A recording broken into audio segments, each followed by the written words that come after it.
A massive meteorite crashes to Earth, carrying extraterrestrial parasites. They infect humans and take control of them. U.S. Marine Malik Khan is peacefully sleeping when suddenly a mosquito bites him, injecting an extraterrestrial parasite into his body. Mutations immediately begin in the man's body. Fortunately, it was just a terrifying dream. Upon waking up, the anxious Malik checks his eyes and sees that they are free of parasites. He generously sprays himself with insect repellent and consults the secret protocol for protection against extraterrestrial parasites. It seems that not everyone is aware that humanity is in imminent danger. Malik is among the chosen few and feels that he can be the one to save people. However, the man has no idea what a nightmare his mission will turn into. Malik's two young sons, Jay and Bobby, live with his ex-wife Pia and her new husband Dylan. The boys haven't seen their father in 2 years and terribly miss him. They could only correspond with him, as he has been on a secret military mission. In the evening, Jay rereads a letter from his father and goes to the family dinner. Amidst the meal, Pia starts feeling unwell and rushes to the bathroom. The boys are concerned about their mother's health, but the stepfather doesn't want to explain anything. Jay argues with Dylan and retreats to his room.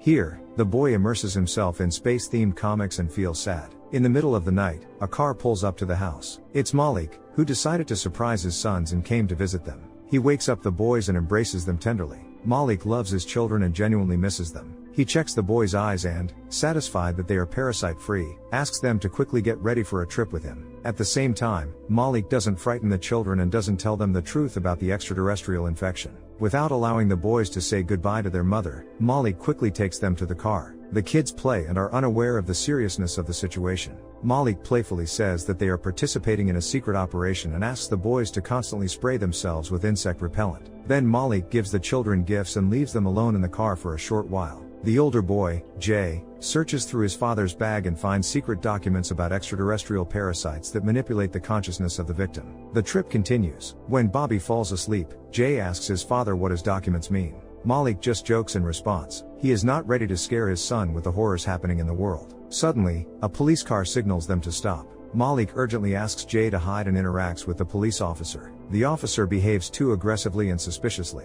Malik, on the contrary, is very polite, but the police officer interrogates him and conducts a search. He confiscates Malik's weapon despite him being a military man. Malik asks to be released as soon as possible to spend more time with his children, but the police officer seems not to hear him. Malik looks into his eyes and sees the wriggling of extraterrestrial parasites. They have taken over the mind of the police officer, making him act awkward. Malik wants to get behind the wheel quickly, but the police officer shocks him with a stun gun. Finally, the military man manages to neutralize the police officer and retrieve his gun. Malik quickly leaves the scene with the children. Frightened Bobby complains that he wants to go home. The father reassures the children and finally tells them the truth that they cannot go back because unknown beings have taken over the planet. Aliens? Non-terrestrial microorganisms. Malik confesses that Jay and Bobby's mother has fallen under the influence of a parasite, rendering her devoid of self-control. The man is determined to save his former wife, but initially, he wants to take the children to a secure facility where scientists are developing a cure for the parasites. The boys cry upon learning that their mother is unwell. Now they understand why her condition has been so peculiar lately. The children believe that their father will save them and their mother and are willing to accompany him to the end. In the morning, Jay, along with his father, examines images of the parasites. Malik then lightens the mood with the children and takes them to a diner for breakfast. He reassures the sons, promising to protect them from both parasites and infected individuals. According to Malik's estimation, half of the planet's inhabitants have already fallen victim to the parasites. Malik goes to the store and asks the children to wait in the car. Suddenly, a very peculiar woman notices the boys and approaches the car. Bobby becomes frightened and runs into the store. Jay follows him but cannot locate the younger sibling. Malik finds and reassures both of them. He emphatically requests Jay to act as the elder, recognizing that, in these circumstances, the boy will have to mature rapidly. The family continues their journey. The boys express concern for their mother, informing Malik that she has been consuming peculiar food lately, and she constantly feels nauseous. Malik, from their accounts, realizes something shocking and halts the car. It appears that Pia is simply pregnant, not afflicted by parasites. He steps out of the car and calls a woman named Hattie. She is a parole officer. Hattie is extremely displeased that Malik has left and taken the children with him. She speaks about Malik returning to prison. However, the man pays little heed to her demands and only requests the release of Pia from the garage. Apparently, when Malik took the children, He can find his ex-wife and her new husband in the garage, suspecting them of being infected by parasites. He hangs up and continues the journey with the children, but he is now having second thoughts about whether he is doing the right thing and is feeling awful. Suddenly, Bobby drops his toy out of the car window and hysterically demands that Malik turn the car around and retrieve it. The incident distracts Malik from driving, and he loses his temper. Malik scolds Bobby for exposing them to serious danger. Terrified, the boy wets himself and runs away. Eventually, Malik manages to catch up and comfort the child. Malik returns for the toy and resolves to be more composed. Meanwhile, Hattie calls the police to Pia's house, and they release the captives from the garage. A tearful Pia recounts that a few days ago, Malik visited them in the middle of the night, suddenly shone a flashlight in her and her husband's eyes, and then declared that they were infected with parasites, subsequently locking them in the garage. Supposedly, Malik did all of this to protect the children. The police officers then speak with Hattie. It turns out that Malik had a troubled childhood in foster homes, and when he grew up, he became a Marine and experienced combat 10 times. During his service, Malik broke his commander's jaw, leading to a 2-year prison sentence. He was later released on parole, becoming Hattie's ward. Hattie has positive impressions of Malik and is confident that everything will be fine with his sons. Malik is not going to hurt anyone, least of all his boys. However, the police remain convinced that Malik intends to harm his entire family and then take his own life. It is evident that the man harbors resentment and anger towards the world, coupled with post-traumatic stress disorder. Now, even Hattie seems to believe that Malik is capable of malevolence. The police issue a nationwide search for the man. Meanwhile, amidst the prairie, Malik teaches his sons to shoot a pistol and playfully engages in war games with them. The children fully trust their father and are unaware of any impending danger. At night, Malik calmly converses with Jay. He shares amusing stories and praises the boy for his prudence and modesty. Jay appreciates hearing these words. Suddenly, Malik notices falling meteors in the sky, bringing parasites to Earth. However, Jay sees nothing of the sort. The boy begins to suspect that his father is experiencing hallucinations. The family continues their journey, but it turns out that the car's tire is punctured. Hattie meets with a former comrade of Malik named Raul. He recounts that Malik was an excellent Marine but started behaving strangely at some point. Understandably so, as their unit faced numerous firefights, with temperatures soaring to 50 degrees Celsius, and mosquitoes were practically devouring the men. Malik's mental state deteriorated completely when their unit discovered children in a building they had engaged. That's when Malik struck the commander, leading to his imprisonment. From there, Malik sent Raul delusional letters and drawings depicting insects. Hattie realizes that her friend has clearly lost his sanity during his time in prison. Jay also suspects that his father is not entirely rational. He asks Malik why the authorities aren't warning people about extraterrestrial parasites and why NASA isn't releasing videos of meteor falls. Malik assures him that it's in the authorities' interest to conceal this information and abruptly tests Jay's eyes with a flashlight to check for signs. Bobby defends his brother, and Malik calms down. Then, Malik trespasses onto the nearest ranch to steal a car with intact tires. Inside the house, Malik observes numerous insects and finds the car keys. Suddenly, the ranch owner catches Malik and aims a shotgun at him. The owner knows that the police are searching for Malik and has no intention of letting him go so easily. He proposes to negotiate and steps out of the shadows.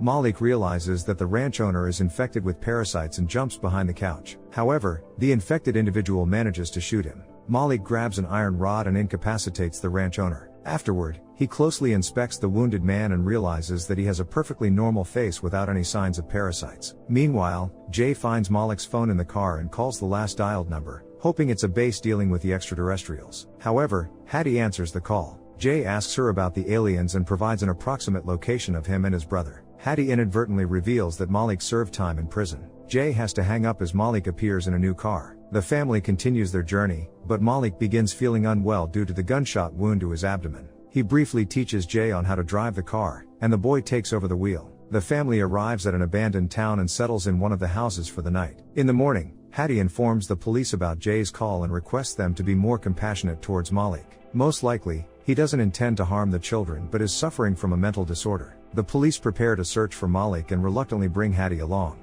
The ranch owner's sons find their father and revive him. He tells them everything he knows about Malik, and the enraged men set out to find him. Malik feels terrible after the injury. While he sleeps, the two boys drive to a nearby town in search of food. Jay enters a pharmacy and buys painkillers for Malik. During the transaction, Jay pays with a bill stained with red liquid. This arouses suspicion from the pharmacist, who finds Jay in the car and asks if everything is fine. The boy lies that everything is alright, but the pharmacist still reports the incident to the police. After purchasing what they need, Jay and Bobby return to their father. Malik wakes up and finds a note that the kids went to get groceries. He takes out the bullet of his body and at that moment experiences a hallucination. Malik believes he's being bitten by parasites. However, he soon realizes that it's just a vision. It's not real. It's not real. It's not real. The car with Jay and Bobby is noticed by the vengeful sons of the ranch owner. They track the boys down and take Bobby hostage. Unable to find his brother, Jay comes to Malik. His suspicions about his father's madness intensify, and the boy reveals everything he knows. Malik wasn't on a secret mission, he was in prison, and there haven't been any alien attacks on Earth. Malik doesn't argue much with Jay because he himself is no longer sure of anything. He only apologizes for everything. Their conversation is interrupted by shouts from the street. The ranch owner's sons demand that Malik surrender, or they will harm Bobby. Acting quickly and decisively as a professional soldier, Malik runs to the car and knocks down one of the attackers. The second one gets angry and shoots at Malik's car, but he manages to drive away, hide, and skillfully shoot, injuring the second attacker. Meanwhile, the first one regains consciousness and shoots towards Malik with a rifle. Wanting to protect his father, Jay runs into the street and tries to disarm the attacker. Malik finds Bobby, takes him to a safe place, and then saves Jay, who can't hold his ground against the adult man. However, Malik manages to prevail. He takes water from the attackers and ties them to a post. Malik promises to make things right, takes his sons, and the family continues their journey. Jay finally convinces himself that aliens don't exist but continues to play along with his beloved father's ideas to prevent Bobby from throwing a tantrum. Malik is grateful to his elder son for his wisdom. The man brings the kids to a cafe and calls Pia. He asks her to take the boys home. Malik plans to go into hiding because he doesn't want to end up in prison again. As a farewell, he asks Pia for forgiveness, genuinely regretting how things turned out in his life. Malik buys lunch for the kids and asks them to sit in the cafe until the police pick them up. They will be taken home to their mother. Malik says he needs to keep fighting, so he leaves. Bobby is happy about the news, while Jay looks sad and contemplative. Malik drives on alone, unaware that a convoy of police cars and even a helicopter is following him. However, there's another surprise. Jay has secretly sneaked into the back seat of Malik's car and continues the journey with him. I told you to take care of your brother! The fuck, Jay? He's not the one that needs looking after. Jay deeply loves his father and is not willing to leave him in danger. Above Malik's car, a police helicopter appears. The pursued individual turns into the desert, but other police cars are not far behind. Jay asks his father to stop and surrender. However, Malik feels the thrill, believing he can escape the pursuit. Nevertheless, the police surround Malik and aim their weapons at him. Malik is in no hurry to exit the car. A police officer begins negotiations with Malik over the phone. The pursued individual demands the police to lower their weapons, but he is not willing to surrender his own pistol. Hattie continues the conversation with Malik. She genuinely approaches it with a peaceful mindset, and Malik trusts her. Hattie promises that the man won't return to prison because he is not guilty of being deceived by his own mind. She assures him that if Malik does everything right, he will be a hero to his sons and can see them. However, the situation is disrupted by the police, who initiate an uncoordinated takeover. Irritated, Malik fires into the air and refuses further negotiations. The police are convinced that Malik is holding Jay hostage. They demand the man to release his son. However, the problem is that the boy does not want to leave on his own. Jay believes that as long as he is with his father, nothing bad will happen. Malik is a true hero to him, and his strange actions were driven by demons in his head. Jay cries but finally decides to leave the car. Before doing so, he takes the father's pistol. Strangely, Jay immediately aims it at a frightened police officer. Everyone else aims at Malik, who has also exited the car to protect his son. After Malik's persuasion, Jay reluctantly drops the gun and runs towards his father. Father and son embrace tightly, and the police finally realize that the boy is not in danger. Malik will not let any harm come to his son, even from his inner demons. What are your thoughts on understanding and forgiving someone with such a challenging fate? Share your opinions in the comments below, and don't forget to subscribe to our channel.